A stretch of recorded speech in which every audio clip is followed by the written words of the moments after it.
celebrating success, learning from legends, and growing poppies. This is Tall Poppy Talk with Grace Lewis. Kia ora and welcome to Tall Poppy Talk.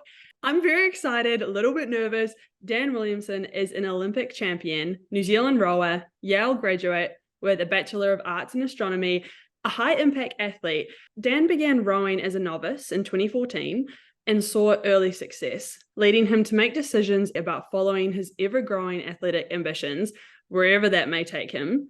Off to Auckland first, changing skills, then Lithuania in 2017 with his first New Zealand team appearance at the Junior World Champs, then the United States to study and row at Yale University in 2018, throw in a trip to some World Champs and later Tokyo for the 2020 Observe 2021 Olympic Games before returning to Yale to complete his studies.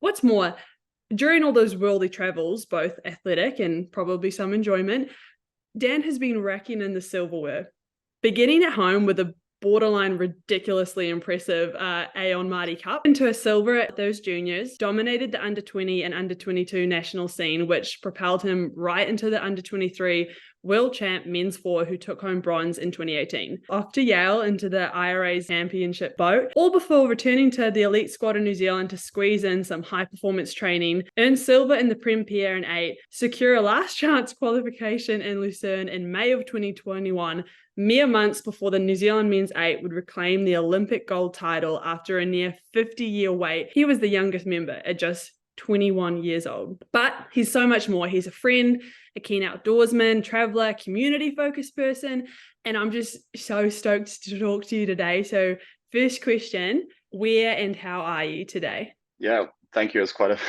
flattering introduction. But no, it's great to be here. Also a little bit nervous, but we'll be all right.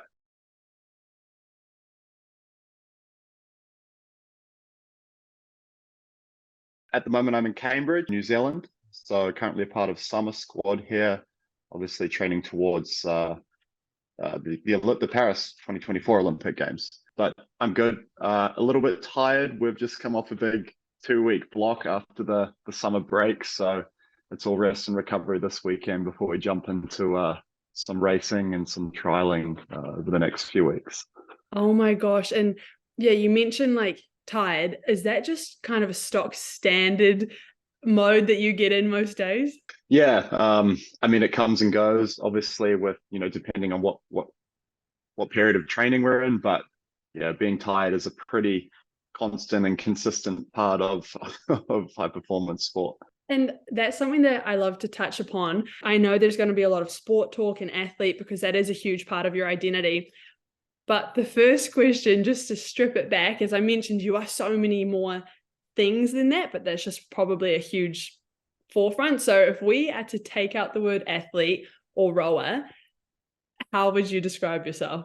Yeah, it's a little bit of an interesting one. I think it's interesting how much of your identity gets tied to what you do. And, often I am Dan the rower, opposed to like Dan who also rows or happens to row. And, it can be hard for you to feel like you can change that perception sometimes. But, I am a hard worker no matter what it is I'm doing. And I can be an incredibly disciplined person, detail oriented. These are, all the traits that probably, make me a good athlete, and they are my dominant traits. So naturally I apply those to other areas of my life. But, I'm curious. I love the outdoors. I believe I'm a good friend, and I kind of wish that's how I could spend all my time, just, with my friends outside having fun. I love that very much. And as you mentioned, hard worker, disciplined across all traits. Yale is a pretty cool place to be, right? And there's so many people who that alone would be such an accomplishment to get there. As I mentioned, you sidestep for a second to go to the Olympics. So do you think, or like maybe could you talk us through, a lot of people don't know that process of deciding to go to the States. I didn't warn you of this question, but how do you feel like that experience has kind of helped shape you beyond just the rower? The American experience, yeah. I mean, deciding to go there is a whole, another conversation in itself and that process. But, and this, we'll probably touch on this in other questions, but I could kind of like see my life unfolding in front of me.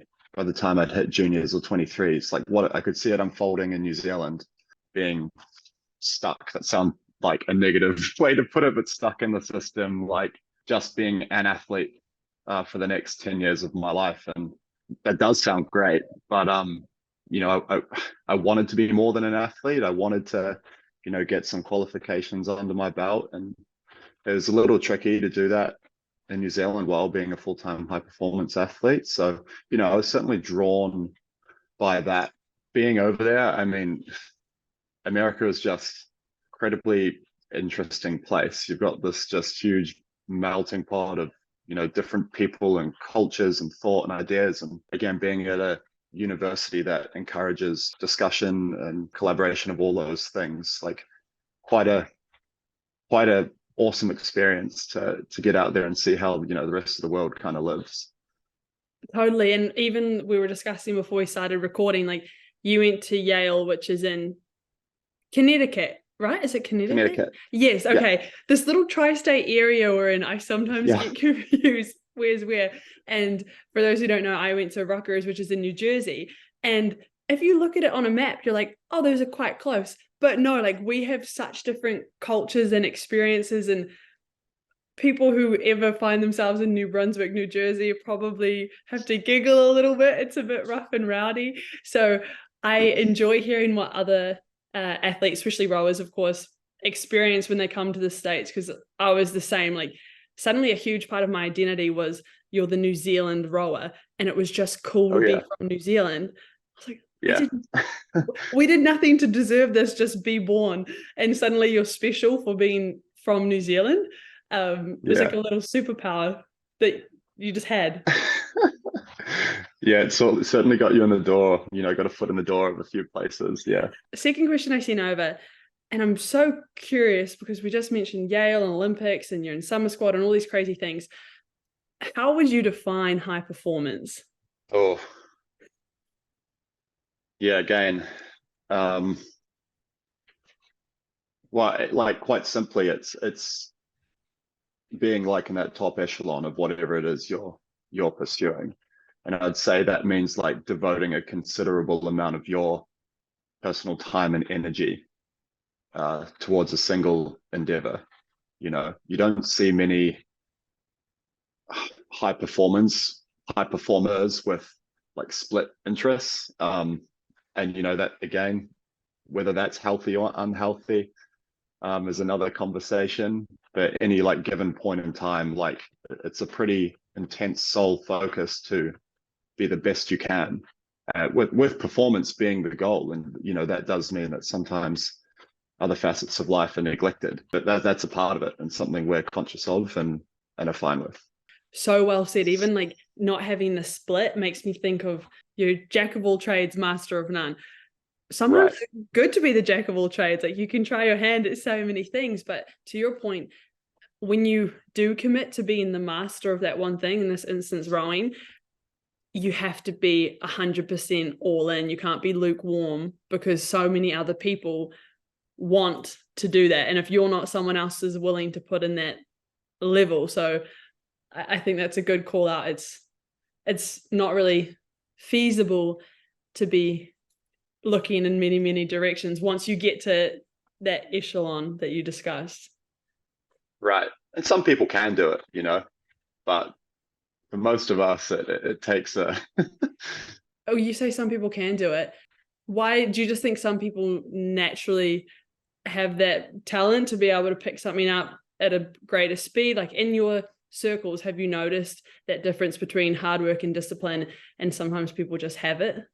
For sure. I mean, you see like the whole spectrum of those people, and it's interesting who progresses at different, you know, phases of a, you know, sport or academic interest or, you know, career. Like what's the quote, hard work beats talent, where talent doesn't work hard, or something like that. Yep, that's it. Yeah, but certainly at a high performance level, it's hard work that's going to win every time.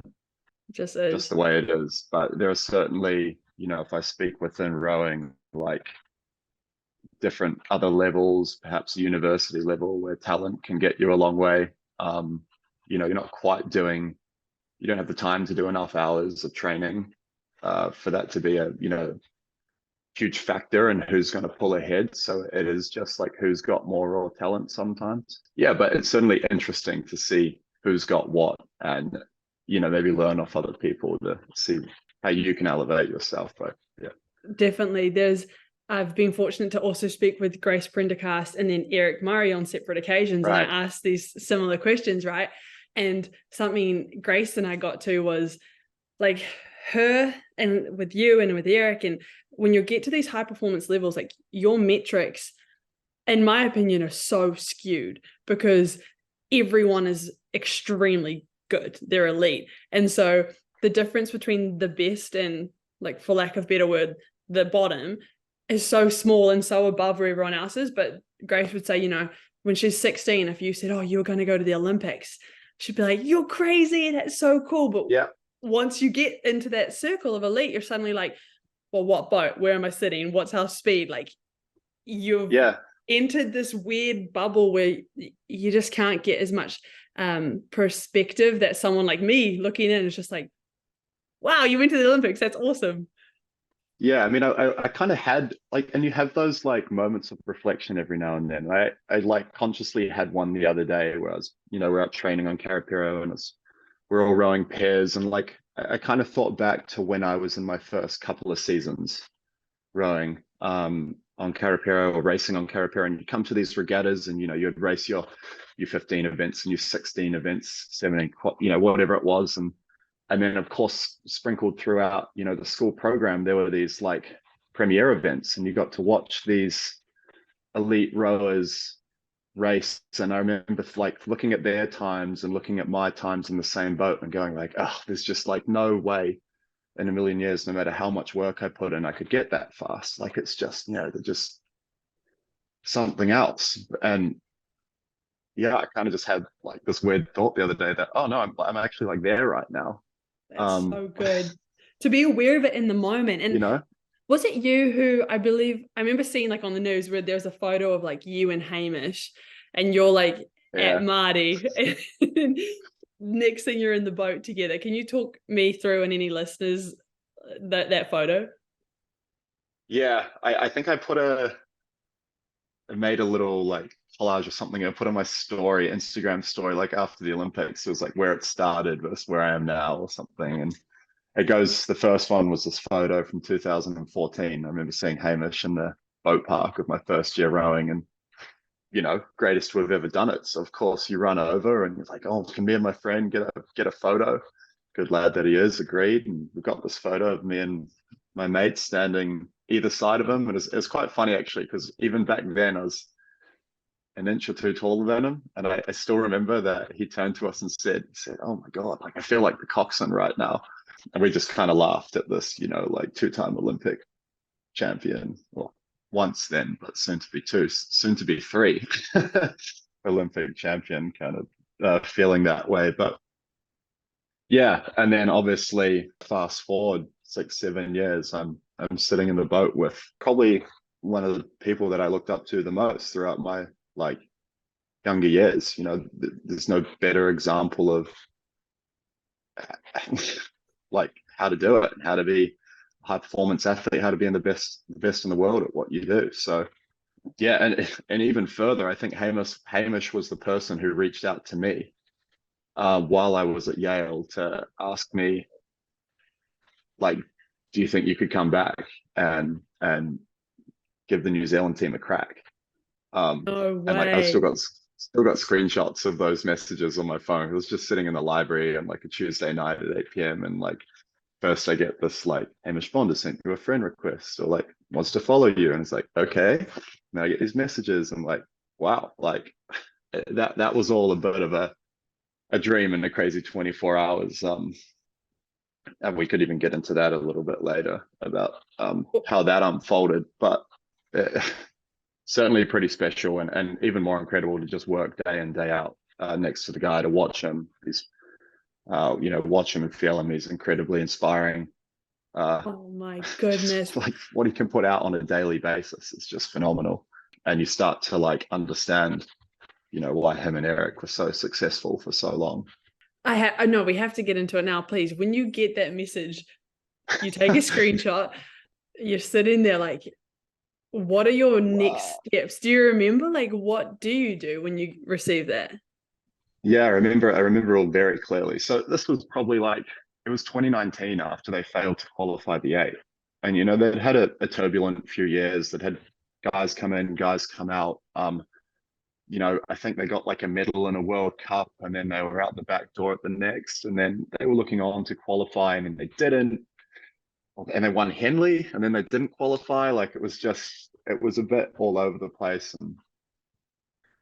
And I'd been keeping in touch with the coaches and they knew that, I'd been tracking over in the US. And so my first year I did well and I got into the top eight and we won an IRA. So I think they were probably thinking, well, this guy has just kind of learned how to row an eight.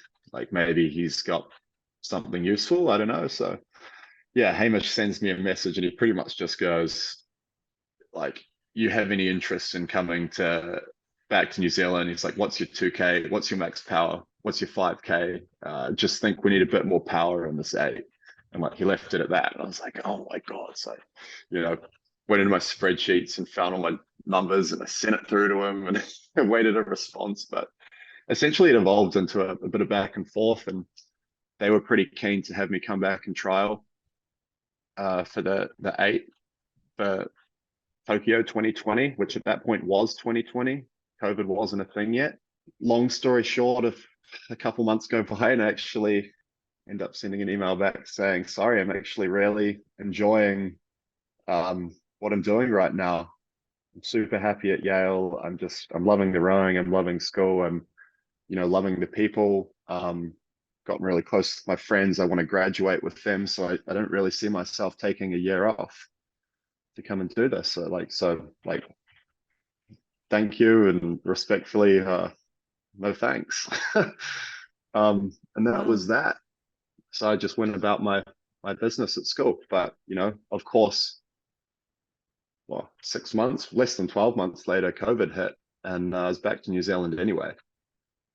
And then over those few months, it was I think I got a spot on a U23 team and then development squad, and then finally rejoined the team again, the elite team. And that's kind of how that unfolded.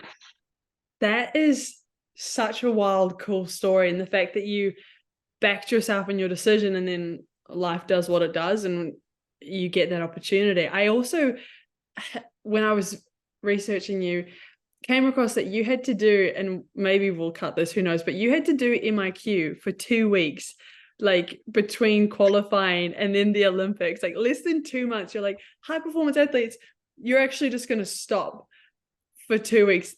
Were you mad? Were you like baffled or you just accepted? Yeah.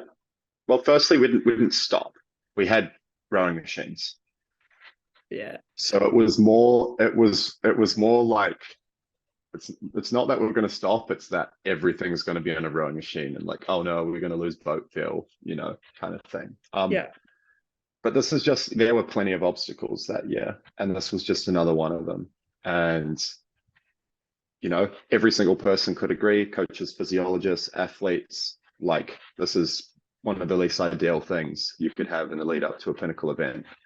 But almost straight away, we just had to somehow flip that narrative. Like we couldn't have that in our minds, right? Like that's no way to mentally prepare yourself for like the Olympics. So we just made the best situation out of it we could. Yeah, did the best we can. We all put on Zoom. We put a Zoom meeting on every morning for our trainings and that kind of thing. And you're allowed 10 minutes outside of your room every day. So we'd all meet in the car park, 5 meters away from each other and do a bit of stretching and mobility. But yeah, it was, it's a bit of a grind that 2 weeks. And certainly learned a lot just like being in your own company for that long. But however we felt about it was kind of irrelevant. We came out the other side actually pretty fit and like much to our surprise and pretty ready to attack the stuff on the water. And thankfully, when we did get back on the water after those 2 weeks, it was just like straight away. We hadn't lost a day kind of thing. So Oh, I perfect. think we ended up gaining a lot out of that little ordeal. Yeah, you're almost like for lack of a better word, like a caged animal. And then when you guys got Mm. loose, you're like, let's go for it. Wow. It's Okay. funny though. I think if things hadn't have gone our way, we definitely would have blamed it on that experience. You know, it's also interesting how the end result affects the narrative of whatever's happened. That's so true, because the way you look at it changes. If it hadn't have gone well, you'd be like, oh, those 2 weeks were detrimental, whereas it did go well, so you see the merits in it. But it sounds like at the Right. time you were still not positive, but just like, this is it. No need to have emotions as much, just get it done. Control the controllables, right? That is a good one. Okay. I always find it really fascinating, whether you're a singer, a musician, whatever. At some point you realize like, oh, I'm good. Like, I'm not just like, okay, this is a legitimate path for me. And as I mentioned, borderline ridiculous Mardi Cup experience, right? You're seeing success early on. But what point did you realize like, oh, elite sport's a legitimate pathway for me? And Mm. did that change how you approached it at all? I mean, that last season at school, which was quite successful, like you said, was probably quite a key moment, and that it got me a junior trial, right? And that's kind of the first rung on the ladder for the high performance system. You know, they take people into juniors who they think can make 23s, who they think can make elites years down the line. So I had a junior trial, and at the trial, I think they still do this. I don't know. You have an interview with the selectors, Oh, and during this interview, the selectors kind of asked me, "Oh, like, are you looking into going to the US to study?" And which I was, so I said yes. And so my interview was pretty much them just like trying to convince me to stay in New Zealand, and they're throwing all sorts at me. Anyway, that's not important. But what it kind of made me realize was that okay, they see, you know, something in me, and they think that I belong in this program, not just for the junior year, but for 23s and beyond. So that was probably my first like realization of okay, like I could be doing this for a while if I want to. But funnily enough, and like I said earlier, I think them trying to convince me so much, you know, kind of pushed me the other way. Kind of drove me away a little bit more. I could see my life unfolding there, and I just wanted something different. You know, and I alluded to that earlier. But you had these realizations, I think, over and over throughout your career, probably because there's like a little bit of naivety to each realization. So like at school, I don't know, you crack it and you're like, okay, yeah, I'm pretty good now. Like I could go all the way. And then you know, you go to RPC and you realize how hard, you know, the training is, and you get humbled a bit. And then at RPC, I got to race against some of the elites in the Prem Pair when I was about 17, 18 years old. And I think we managed to beat like one or two crews. Like, you know, out, you know, there's a couple of us fighting out the back door.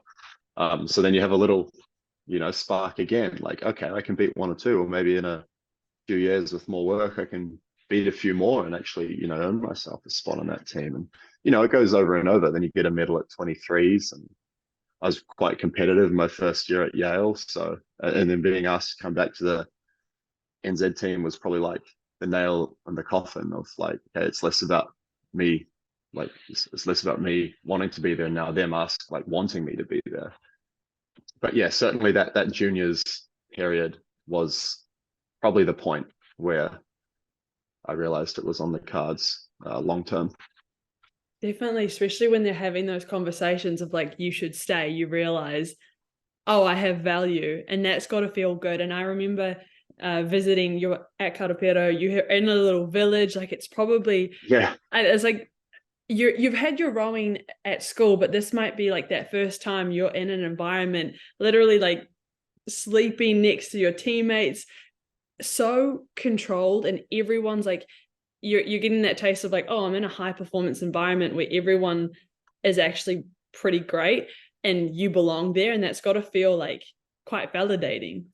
yeah, certainly, certainly. And at that point in your career, or you're, you know, you're quite young, so you like for your work to be validated by results and success, certainly quite special then.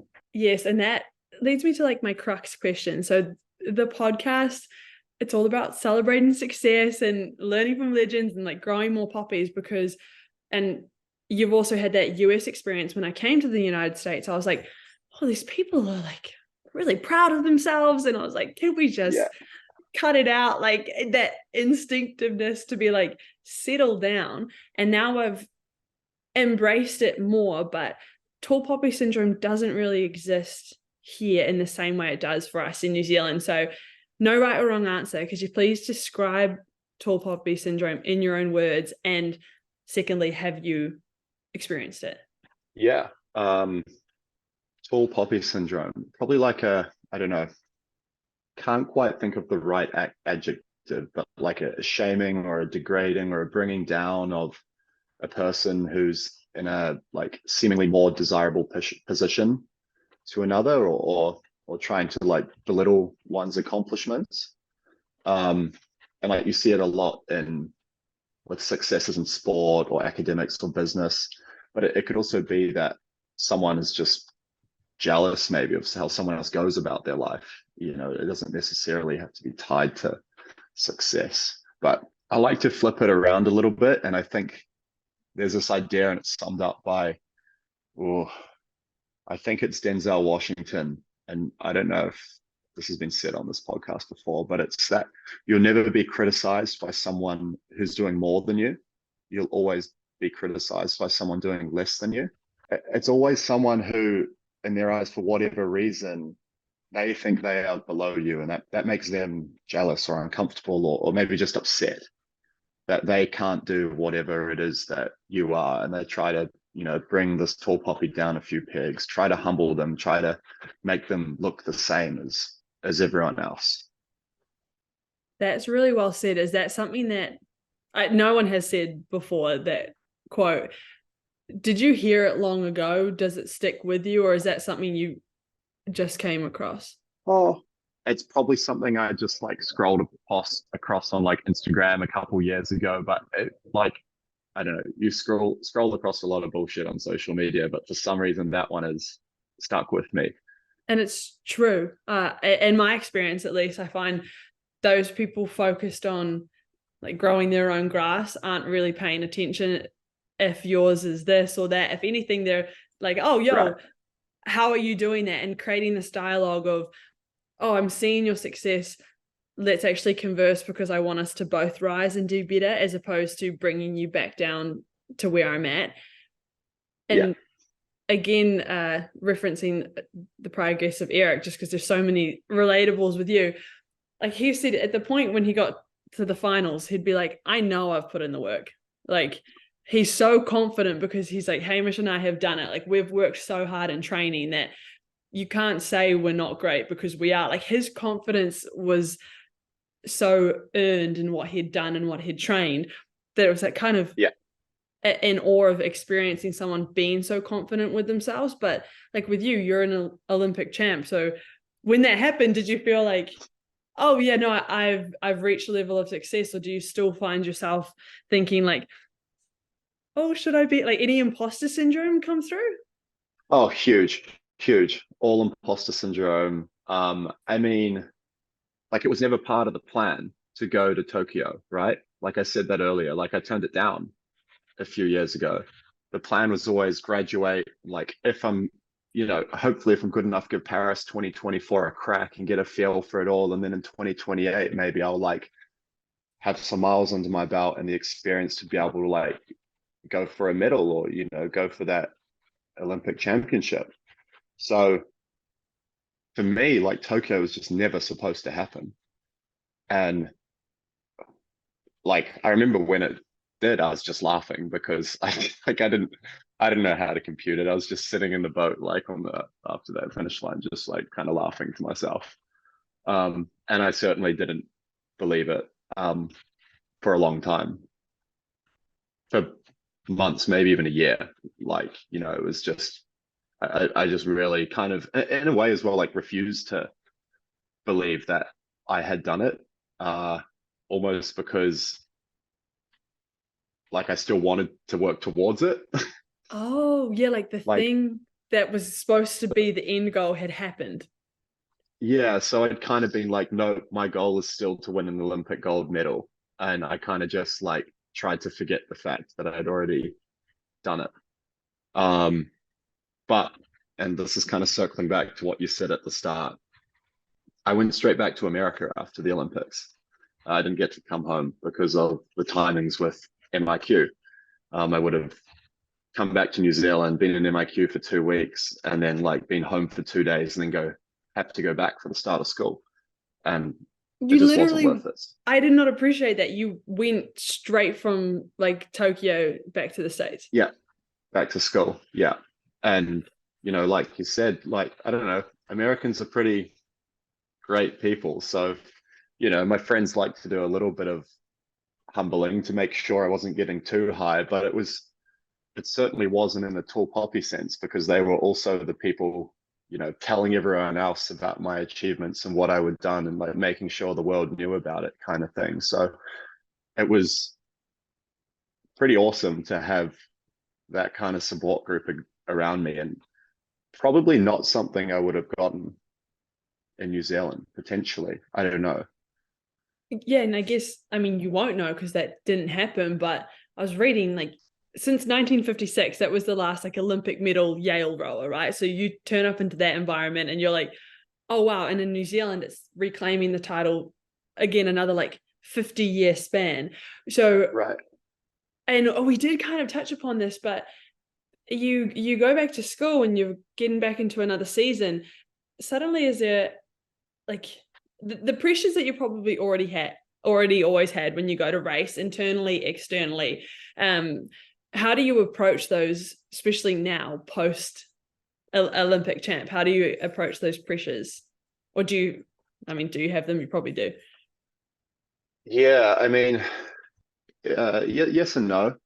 You're talking post Olympics, right? Honestly, both. Like, talk me through it and however. I mean, internal and external pressures going into the Olympics are a cool conversation as well.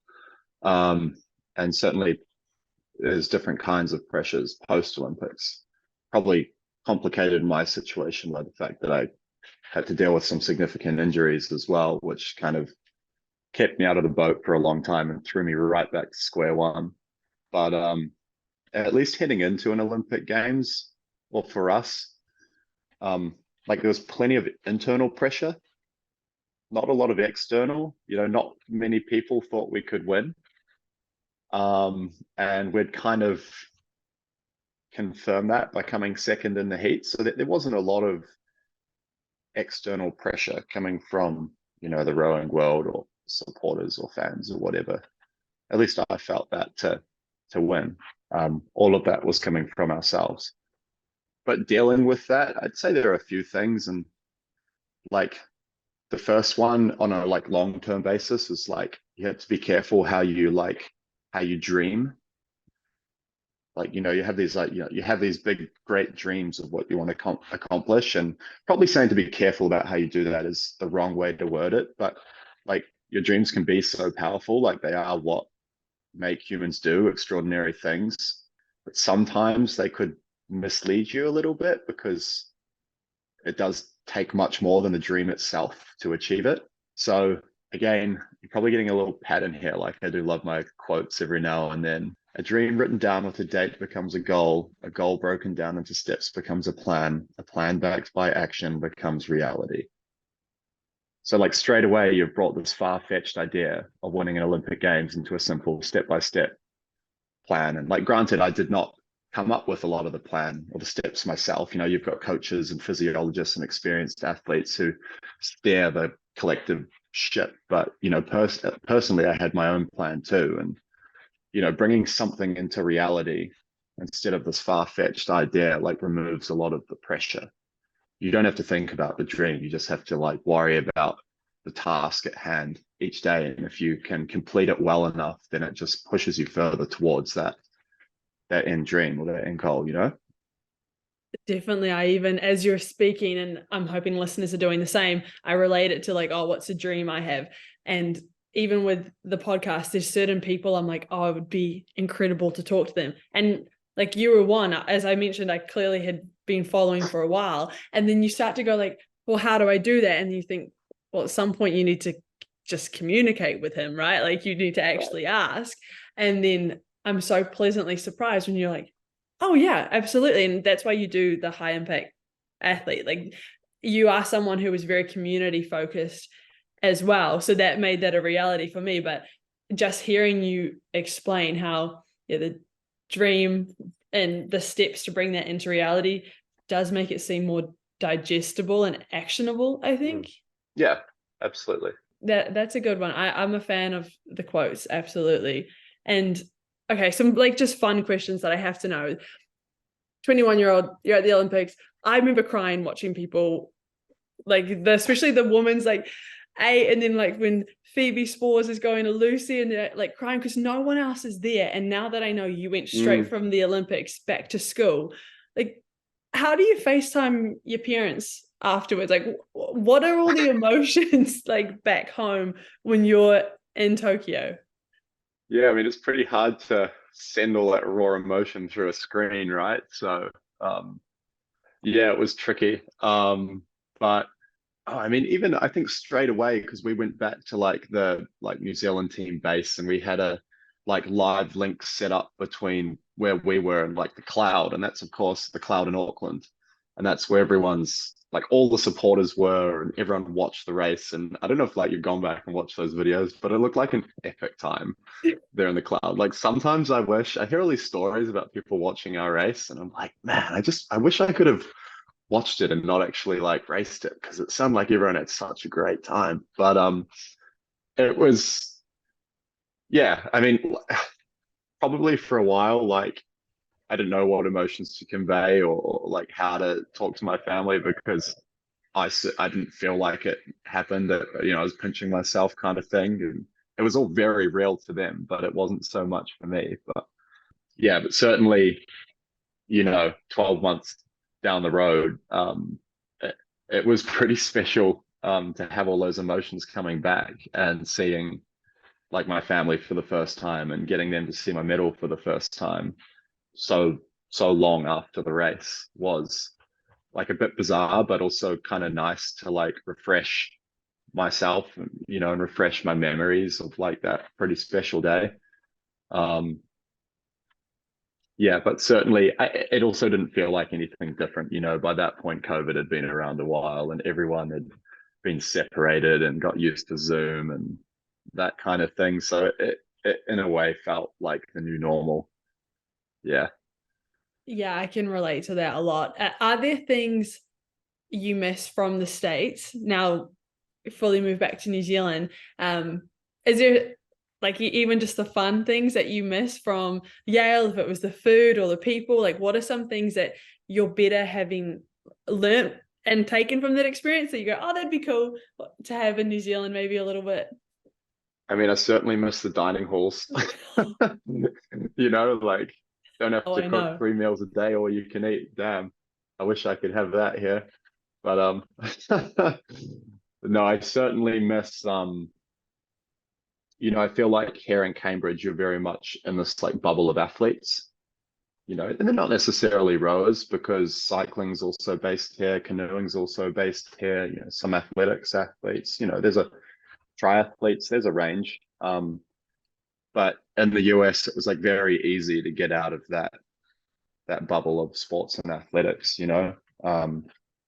You could almost just leave that at the boathouse or the Oak Room or whatever you wanted and just go out and be a person and get amongst your schoolwork and your other friends. And, you know, you could not talk about rowing or sport outside of training times if you really didn't want to. Whereas here it you know, it's kind of just a part of life. So, you know, I miss the diversity of people, I guess. Or maybe I'm just not making enough friends here. I don't know.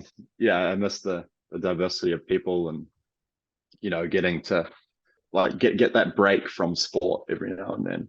Yeah. It's nice. And Cambridge, from Cambridge, and so I know exactly what you mean. There's how many carded athletes walking around. People Right. love lycra. I remember, I think it was like 2015, and it was the Masters games in New Zealand, like New Zealand Master Games were in Cambridge, and the amount of Masters athletes I saw in Lycra, I worked in the pharmacy, walking in like Lycra, and I was like, this town, we need something else than what I'm seeing. Yeah, that was, I get what you mean. Oh, cool. Okay. My last like sign off silly question is, if you had to have just one meal for the rest of your life, breakfast, lunch, and dinner, what's it going to be? It's not a death meal, but it's just the same one all the time. So one food for the rest of your life. Yeah. It'd have to be like roast lamb or something. At breakfast as well, like all the time? Yeah, I could do it. Yeah, I could do it for breakfast for sure. Sometimes I do leftovers, you know. That or like, I don't know, chippies. Any kind of I could do potatoes any kind of way for the rest of my life. Love potatoes, potato chips, hot chips. Oh, This is good. In terms of chippies, is there a favorite flavor if we're going like packet, like crisp style? oh, it's got to be the Snackachangi vinegar and salt. Emphasis on vinegar first, right? Yeah, that was a little disturbing. The Snackachangi is also the way you said it out of every question, that was the most like confident. You're like, oh, that's the one. Maybe it's the thing I know the most about. I spent more time eating chips than rowing.